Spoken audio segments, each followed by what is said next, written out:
Hi, hello everyone. This is Chakit from VAC Global Education. In this video, we are going to discuss about the new developments which are happening with Canada from the Indian government and how we have just expelled 41 diplomats from India.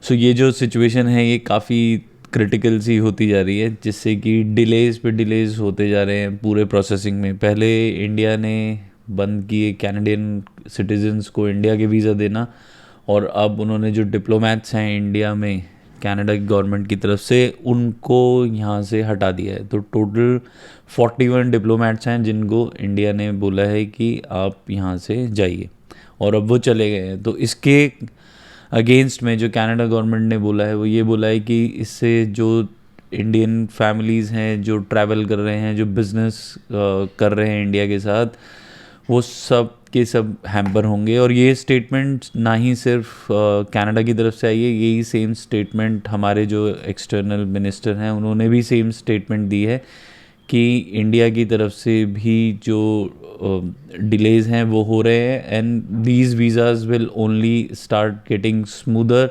Once more stuff will come out. तो अभी ये मोर stuff क्या है, क्या इसकी exact details हैं, ये अभी कोई भी गवर्नमेंट इसको एक्सप्लेन नहीं कर रही है, क्लैरिटी नहीं दे रही है। बट इस चीज़ से क्या हो रहा है, सिर्फ हम लोगों का जो नॉर्मल जो लोग हैं, हम जैसे जो ट्रेड में बिलीव करते हैं, जो स्टूडेंट इंटरनेशनल एजुकेशन में हैं वो बिलीव करते हैं, जिन पेरेंट्स जो वहाँ पर हैं, जिनके बच्चे यहाँ पर हैं, जिनके बच्चे यहाँ पर हैं, पेरेंट्स वहाँ पर हैं, उन सब का ही जो डे टू डे लाइफ है वो इस चीज़ से हैम्पर हो रही है।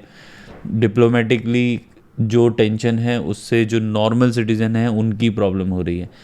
सो यहाँ पर जो सबसे ज़्यादा समझने वाली बात है वो है कि आपका जो टाइम डिले है वो इस चीज़ पर, टाइम डिले जो है, टाइम वेस्ट जो है, या फिर टाइम इन्वेस्टेड जो है, तो यहाँ पे सारी की सारी जो चीज़ें हैं वो सब टाइम से रिलेटेड है। तो मेरा मानना ये है कि अगर हम आज से ये कोशिश करें कि हम अपनी इस प्लानिंग को इस तरीके से बेटर कर पाएँ कि जो आने वाला टाइम है उसको हम किस तरीके से यूटिलाइज़ कर सकते हैं। तो यूटिलाइज़ करने का जो सबसे बेस्ट तरीका वो है कि देखो, मेन टेक जो है वो माइनर इनटेक होता है, उसमें बहुत ही स्पेशलाइज्ड कोर्सेज जो होंगे या फिर बहुत ही जो जेनरिक कोर्स होंगे उसके हिसाब से हमने डिसीजन लेना है कि क्या हम वेट कर सकते हैं मेन टेक को मिस करने का या नहीं कर सकते हैं। तो अगर आपको लगता है कि अगर आपका गैप बहुत ज़्यादा है और बढ़ता जा रहा है तो आप मेन टेक चूज़ करिए, otherwise you can think of September intake. September intake already open होना स्टार्ट हो गया है, तो मेन टेक में भी ऑप्शंस हैं आपके पास सितंबर इनटेक में भी ऑप्शंस हैं।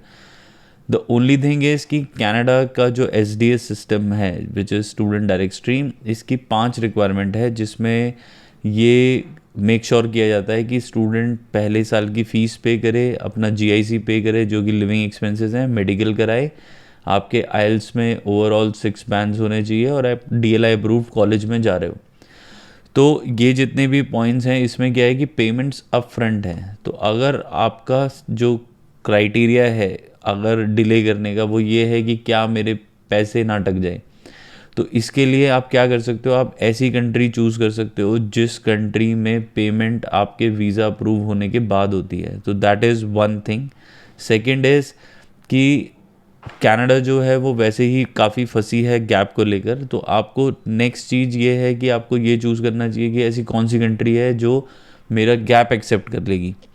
सो इन सारे क्राइटेरियाज़ के बेसिस पर you can take an informed decision कि अगर आपका गैप ज़्यादा हो रहा है या फिर आपकी आइल्स की रिक्वायरमेंट फुलफ़िल नहीं हो रही हैं, तो इस टाइम को आप यूटिलाइज़ करिए अपनी प्रोफाइल बिल्डिंग में, सो दैट कि जब ये चीज़ें नॉर्मलाइज हो जाएंगी तब आप ऐसा क्या करोगे कि आप अपनी लाइफ में सक्सेसफुल हो सको। आप दूसरी कंट्री जा रहे हो, वहाँ पर आपका जो एजेंडा है वो है कि मैं वहाँ जाकर किस तरीके से सेटल होऊंगा, किस तरीके से मेरी एक बेटर जॉब लगेगी, और इन सब के जो रास्ते हैं वो हैं एक सही एजुकेशन के थ्रू।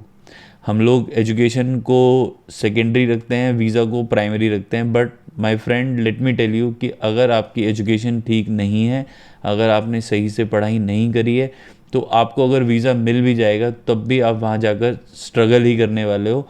और यही हम देख रहे हैं कि पिछले 2-3 साल में जो इतने बल्क में स्टूडेंट्स गए हैं कनाडा, और जितने भी बच्चे वहाँ पे गए हैं, और वो कहीं ना कहीं किसी न किसी तरीके से इस एप्रीहेंशन में है कि क्या हमारा फ्यूचर सिक्योर हो पाएगा या नहीं हो पाएगा। और इसी चीज़ को हमने मद्देनज़र रखते हुए जो मेरा मानना है वो ये है कि अगर आप अपनी पढ़ाई पे फोकस करोगे, हम्बर जैसे कॉलेज में अप्लाई करो, सैनिका में करो, जीबीसी में करो, इन सारे जब कॉलेजेस में आप अप्लाई करोगे तो आपकी जो प्रेस्टीज है वो बढ़ेगी, आपकी नॉलेज बढ़ेगी, और जो एम्प्लॉयर्स वहाँ पर हैं वो ऑलरेडी इन कॉलेजेस को जानते हैं, तो वो आपको जल्दी बेटर जॉब्स देंगे। अगर आपको सिर्फ ब्रैम्पटन एरिया में जाना है कि मुझे सिर्फ ब्रैम्पटन में जाना है, तो वहाँ पर कितने ही ऑप्शन मिल जाएंगे आपको, हर किसी को ब्रैम्पटन नहीं जा पाओगे। और ये सारी की सारी जो पॉलिटिकल जो प्रॉब्लम्स हैं, जो हमारे फॉरेन एक्सचेंज मिनिस्टर ने भी बोला है, एक्सटर्नल अफेयर मिनिस्टर ने,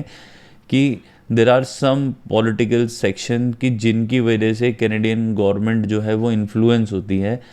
तो इन सब चीज़ों को भी अगर आप देखोगे, मद्देनज़र रखोगे, इनको भी ढंग से सोचोगे, तो वो यही सोचोगे कि ये पॉलिटिकली जो डोमिनेट एरियाज़ हैं वो कौन कौन से हैं, और उसमें ब्रैम्पटन एक बहुत बड़ा एरिया रोल प्ले करता है। तो आप क्यों ना इन सेक्शन से थोड़ा बाहर जाओ। और ज़रूरी नहीं है कि टोरंटो में ही रहोगे तभी आपका करियर बनेगा। आप ओशवा जाओ, आप ऑटवा जाओ, आप किचनर जाओ, ये कुछ एरियाज़ हैं जो 100, 150, 200 किलोमीटर के रेडियस में हैं टोरंटो से। और इसके अलावा आप सस्कैचुअन जा सकते हो, इसके अलावा आप एडमिंटन जा सकते हो। तो और भी बहुत सारे एरियाज़ हैं, और ख़ासकर जो आप छोटे कॉलेजेस को अगर अवॉइड करके अगर अच्छी यूनिवर्सिटीज़ में पढ़ोगे तो आपका करियर एक्चुअली में डेवलप होगा।